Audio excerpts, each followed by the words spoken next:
Pozdravujem vás a vítam vás na tomto krátkom minikurze o intuícii. Mnohí z vás intuíciu už asi aj používajú a vedia, že je to veľmi praktický nástroj, ktorý nám môže pomôcť tak v tom našom pracovnom živote a v rôznych témach, ktoré v práci riešime, a rovnako nám vie pomôcť aj v našom súkromnom živote. Intuícia je totižto veľmi praktická, práve preto, lebo nás nasmeruje ku veciam, ktoré máme zažívať a kde máme riešiť.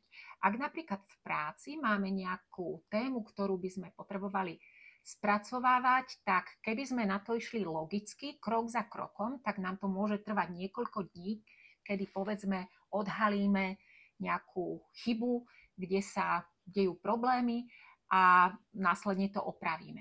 Zatiaľ čo, ak dokážeme vnímať a používať svoju intuíciu, tak sa vieme krásne stíšiť a tá intuícia nám pošle takým jemnučkým spôsobom informáciu o tom, kde môžeme začať hľadať a kde to nájdeme oveľa rýchlejšie. Tak napríklad aj toto ja považujem za veľmi praktickú skúsenosť a praktickú vec, ktorá sa nám naozaj v tom našom živote môže zísť. Čo je to tá intuícia? Intuícia podľa niektorých slovníkov, podľa oxfordského slovníka napríklad je nejakým vhľadom, je nejakou schopnosťou rýchleho odhadu alebo nejaké vnuknutie. Ja mám veľmi rada definíciu, že viem niečo bez toho, aby som vedela, odkiaľ to viem. Práve preto, lebo intuícia nie je sprevádzaná nejakým predchádzajúcim uvažovaním, alebo väčšinou nemáme dôkazy k tomu, že niečo tak je, ale cítime takú vnútornú istotu, že proste máme hľadať povedzme práve tam, alebo máme ísť týmto smerom, alebo máme si vybrať práve takúto voľbu a spraviť takýto výber. Intuíciu niektorí zadefinujú aj ako taký stav vnútornej dôvery alebo takého flow, takého bytia v prúde, kedy som vnímavý voči veciam a príležitostiam, ktoré mi prichádzajú do života a ja si vyberám z nich tie, ktoré sú pre mňa tie najvhodnejšie a ono sa spätne častokrát ukáže, že to, čo som si vybral za pomoci intuície, je to, čo som vlastne mal zažiť. Je tá skúsenosť, alebo priviedlo ma to ku takému človeku, ktorého som mal stretnúť, ktorý mi mal čo odovzdať. V tomto videu vám kratučko poviem, ako tú svoju intuíciu môžeme rozvíjať, aké sú vhodné nástroje, aké sú vhodné techniky na to, aby sme ju lepšie počuli.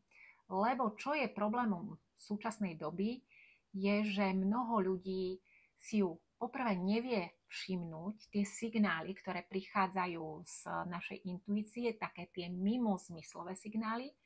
A potom sú zase ďalšia kategória ľudí, ktorá si to už aj vie všimnúť, ale nevie tomu dôverovať. Ešte sa stále spochybňuje.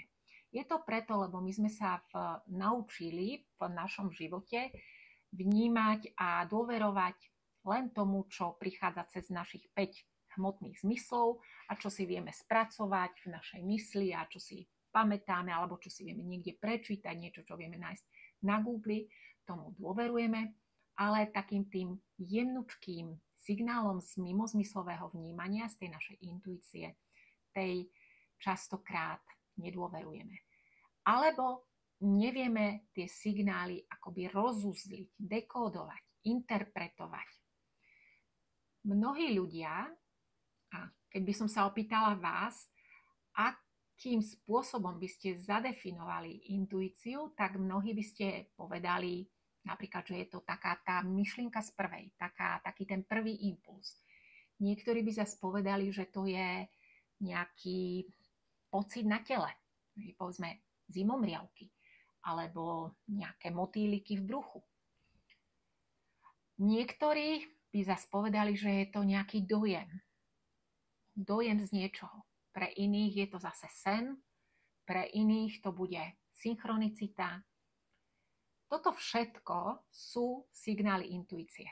A ono to sa prejavuje u nás konkrétne podľa toho, akým sme typom človeka. Pretože každý z nás má nejaké iné vlastnosti, iné schopnosti, iné veci máme zinteragované, iné veci nás zaujímajú, preferujeme ich. A podľa toho máme aj nejaké predispozície k určitému typu intuície a tie typy intuície sú 4.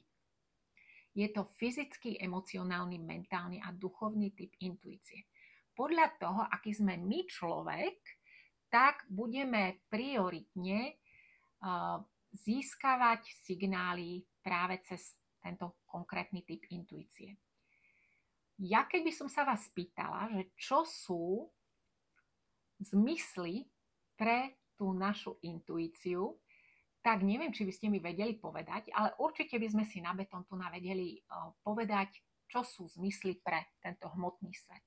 Je to tých našich 5 zmyslov, ktoré sme sa učili na biológii a každý z tých zmyslov má nejaký orgán, ktorý prijíma informácie. Aj intuícia má svoje senzory, svoje receptory, cez ktoré prichádzajú tie signály a ktoré my potom identifikujeme alebo ich dekodujeme ako nejaké informácie, ktoré tu prišli kvôli nám a pre nás. Majú nám čo odovzdať. No a týmito receptormi v ľudskom tele sú čakry. Čakrový systém. Určite sa všetci zhodneme na tom, že človek je bytosť energetická, multidimenzionálna. Že nielen toto telo je súčasťou ľudskej bytosti, ale že máme aj jemnejšie nejaké energetické úrovne, v ktorých sú uložené informácie. A z týchto energetických úrovní môžeme ich nazvať aj aura, alebo energoinformačné pole, kvantové pole, akokoľvek chcete, tak my z nich vieme odchytávať tie informácie cez práve naše čakry. Každá čakra je nejaká brána, ktorá má určité frekvenčné spektrum od do. Ďalšia čakra zase od do. A cez tie frekvencie my ich potom dekodujeme ako nejaké signály. Napríklad naše oči, keď sa bavím teraz o hmotnom zmysle, určité frekvenčné spektrum od 400 po 760 nanometrov prekódujú do nejakého obrazu. A my sme sa týmto obrazom naučili rozumieť, chápeme ich, vieme ich využívať ako informácie pre náš život. Rovnako je to aj s intuitívnymi informáciami, ktoré k nám chodia vo forme zas inej. Napríklad informácie, ktoré k nám prichádzajú cez slnečnú čakru, to je 3. čakra, ktorá nás prepája s túto hmotnou a potom energetickou úrovňou, tak sú to pocity na tele.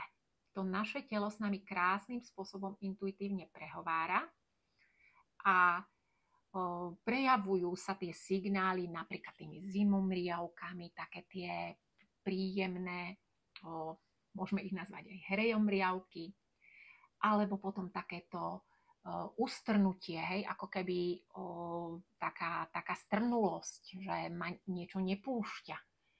Alebo zase naopak je to taký pocit tepla, takej pohody, mäkkosti.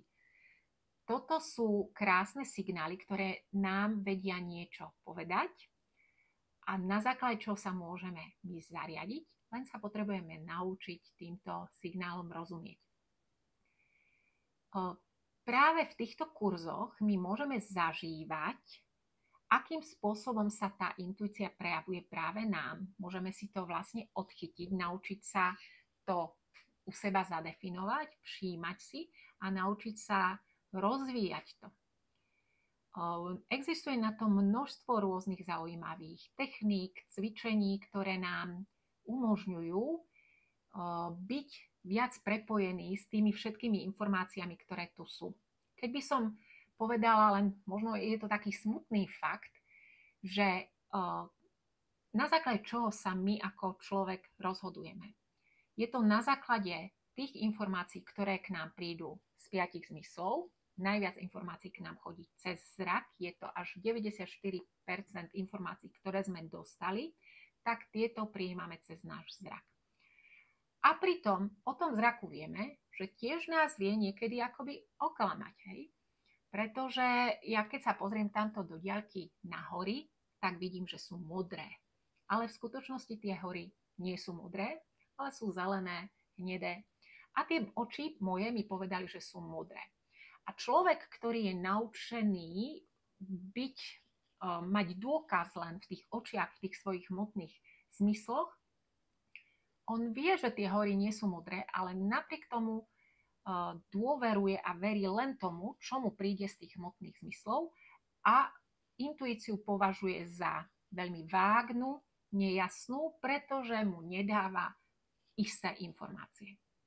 Ale rovnako je to, povedzme, s tými našimi očami. No. Všetky tie spektrá, ktoré tu existujú vo vesmíre, pretože vesmír je obrovské množstvo rôznych frekvenčných spektier a rôznych vibrácií, tak všetky tieto frekvenčné spektrá sa nám môžu ukazovať rôznymi spôsobmi. Naše zmysly dokážu zachytiť iba niekoľko málo percent z týchto všetkých energetických spektier. To znamená, že iba niekoľko málo percent informácií my pre život získame a začíname spracovávať. My ich spracovávame našim mozgom. Už dávno neurovedci hovoria o tom, že mnoho centier v našom mozgu je neaktívnych. Sú to proste centrá, ktoré sú momentálne spiace. My nevieme, aké naše schopnosti a potenciály sa v nich schovávajú. Respektíve môžeme to tušiť a postupne sa k ním dopracovávať. Hovorí sa, že náš mozog funguje tak na 4 až 10 %. Tak si teraz predstavte, že keď sa rozhodujeme na základe informácií, toho pár percent informácií, ktoré k nám prídu a ešte náš mozog ich spracuje tou svojou 4% kapacitou, aké potom môžu byť tie naše rozhodnutia pre život. A to je aj odpoveď na otázku, prečo tento svet je v takom stave, v akom je. Prečo tie naše osobné životy nie sú v úplnej harmónii, prečo sme mnohokrát nešťastní, prečo si nevieme nájsť poriadnu prácu, takú, ktorá by nás naozaj fascinovala. Prečo aj v práci, ktorú my milujeme a robíme, tak sa tam vyskytujú rôzne konflikty, rôzne problémy, nevieme tam súladne vyriešiť rôzne situácie. A práve preto je tu ten náš rozvoj, našho ďalšieho ľudského potenciálu a to tej našej intuície. Tej schopnosti získať tie jemnejšie informácie pre náš život, ktoré nám tak veľmi môžu pomôcť v rôznych situáciách. Existujú mnohé blokády, ktoré my ako človek môžeme mať a týmito blokádami by sme sa vedeli zaoberať v rôznych ďalších kurzoch a postupne ich odstraňovať. Takou najzávažnejšou blokádou pre človeka je jeho vnútorná nečistota. Hej? Je to nejaký stres, nejaké napätie, nejaké energetické hrče, blokády, ktoré sú v tom našom vnútornom systéme, ktoré vlastne zabraňujú potom prichádzaniu informácií, ktoré sú čistou pravdou. Pretože tie naše filtre, ktoré sú spôsobené rôznymi zablokovanými emóciami, rôznymi traumami, rôznymi našimi presvedčeniami, vzorcami, programami, tak oni sa skreslia. Tie informácie, ktoré prídu cez intuíciu, sa potom skreslia cez tie naše filtre. Čiže súčasťou takej našej možno práci na našej intuícii, alebo nazvem to skúmanie, objavovanie toho svojho vnútorného potenciálu, tak jednou z najdôležitejších vecí je prečistiť sa vnútorne. Uvoľniť sa od všetkého, čo mi už neslúži v tom živote, čo ma trápi, čo ma zaťažuje. Takže toto rovno vám dávam do takej pozornosti, že na týchto veciach je potrebné začať pracovať. Zároveň naša myseľ. Naša myseľ je veľmi hlučná a hektická. Je až taká divoká v súčasnom svete. My sme sa v západnom svete vôbec nenaučili kultivovať svoju myseľ, s ňou pracovať, aby ona bola dobrým pomocníkom pre nás. Ale my namiesto toho je tá myseľ našim pánom, našim diktátorom. Ona si s nami robí mnohokrát, čo chce. A práca na tej našej intuície je aj schopnosť skultivovať svoje myšlienky. Robíme v škole intuície mnoho krásnych techník, meditačných, dýchových techník, energetických, rôznych zvukových techník, pohybových techník, cez fyzické telo, cez našu jemnú motoriku, cez oči. A tieto techniky nám napomáhajú práve aj ku skultivovaniu mysle. Čo je rovnako dôležitý,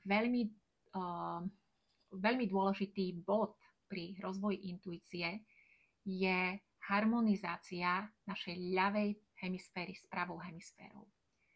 Náš mozog má dve hemisféry a každá z nich je zodpovedná za nejaké iné funkcie a nejaké iné schopnosti, ktoré vďaka nej môžeme tu prejavovať. Tak napríklad ľavá hemisféra, to je tá naša logická, racionálna hemisféra, tá analytická, vďaka ktorej tu nám môžeme žiť, prakticky posúvať veci, konať, naplánovať si, vedieť si veci skontrolovať, čítať, písať a tak ďalej. Toto máme krásne rozvinuté, lebo aj naše školstvo nás viedlo hlavne ku takým úlohám, v ktorých sme si kultivovali svoju ľavú hemisféru. Avšak nepracovali sme na našej pravej hemisfére. To znamená, že tie potenciály a schopnosti, ktoré sa tam ukrývajú pre náš život, aby boli uplatnené a využité, tak naopak využívané moc často nie sú.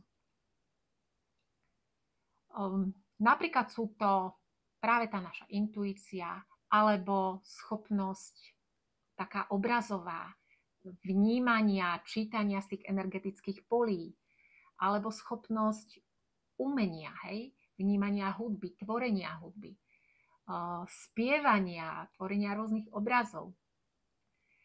Tieto schopnosti sú rovnako dôležité pre náš život a keď dáme do rovnováhy našu ľavú hemisféru a pravú, tak okamžite začneme využívať aj tie schopnosti, ktoré sme nepoužívali. A boli sme ako taký amputovaný človek. Človek, ktorý si amputoval dobrovoľne nejaké svoje schopnosti a potenciály a pracoval iba, povedzme, s jednou rukou. Ale čo my dokážeme urobiť s jednou rukou, keď máme dve ruky a oveľa ľahšie to ide obomi rukami? Rovnako je to aj s našou ľavou a pravou hemisférou.